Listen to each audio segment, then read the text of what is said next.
ಯುದ್ಧವನ್ನು ನಾವು ಭಾರತ ದೇಶರು ಶಾಂತಿ ಪ್ರಿಯರು, ಯುದ್ಧವನ್ನು ಎಂದೂ ಬಯಸಲಾರಂಥವ್ರು. ಆದರೆ ಬೇರೆ ಕಡೆ ಆಗ್ತಾ ಇರೋದು, ಜನಜೀವನಿಗೆ ತೊಂದರೆ ಆಗ್ತಾ ಇರೋದು, ಇದನ್ನೆಲ್ಲವನ್ನು ನೋಡ್ತಾ ಇದ್ದರೆ ಯುದ್ಧ ಆಗೋದಕ್ಕಿಂತ ಶಾಂತಿಯಿಂದ ಸಮಸ್ಯೆಗಳನ್ನು ಪರಿಹಾರ ಮಾಡ್ಕೊಳ್ಳೋದು ಒಳ್ಳೆಯದು ಅಂತ ನನ್ನ ವೈಯಕ್ತಿಕ ಅಭಿಪ್ರಾಯ. ಅದರ ಜೊತೆಗೆ ಈ ದೇಶದ ಪ್ರಧಾನಮಂತ್ರಿಗಳು ತತ್ಕ್ಷಣ ಎಲ್ಲರ ಜೊತೆಗೆ ಮಾತಾಡಿ ಸಾರ್ವಜನಿಕವಾಗಿ ತೊಂದರೆ ಆಗ್ತಾಯಿದೆ, ಜನರಿಗೆ ತೊಂದರೆ ಆಗ್ತದೆ, ಸಾಮಾನ್ಯ ಜನರಿಗೆ ತೊಂದರೆ ಆಗ್ತದೆ, ಮಿಡ್ಲ್ ಕ್ಲಾಸ್ ಫ್ಯಾಮಿಲಿಗೆ ತೊಂದರೆ ಆಗ್ತಾಯಿದೆ. ಈ ಸದ್ಯ ಈಗಾಗಲೇ ನೋಡಿ ಏನು ಗ್ಯಾಸ್ ಬೆಲೆ ಸಿಕ್ಕಾಪಟ್ಟೆ ಜಾಸ್ತಿ ಆಗ್ತಾಯಿದೆ, ನಾಳೆ ಪೆಟ್ರೋಲ್ ಡೀಸೆಲ್ ಸಮಸ್ಯೆ ಆಗ್ತಾಯಿದೆ.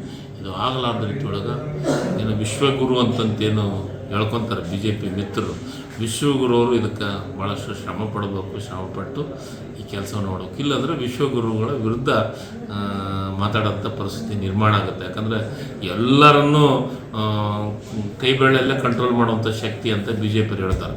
ಅದಕ್ಕೆ ಈಗ ಆ ಶಕ್ತಿಯನ್ನು ತೋರಿಸ್ಲಿ ಅಂತ ಪ್ರಧಾನಮಂತ್ರಿಗಳಿಗೆ ವಿನಂತಿ. ಪರಿಸ್ಥಿತಿ ಬರ್ತೈತೆ, ಬಟ್ ಅದು ಒಳ್ಳೆಯದಲ್ಲ. ಅದಕ್ಕೆ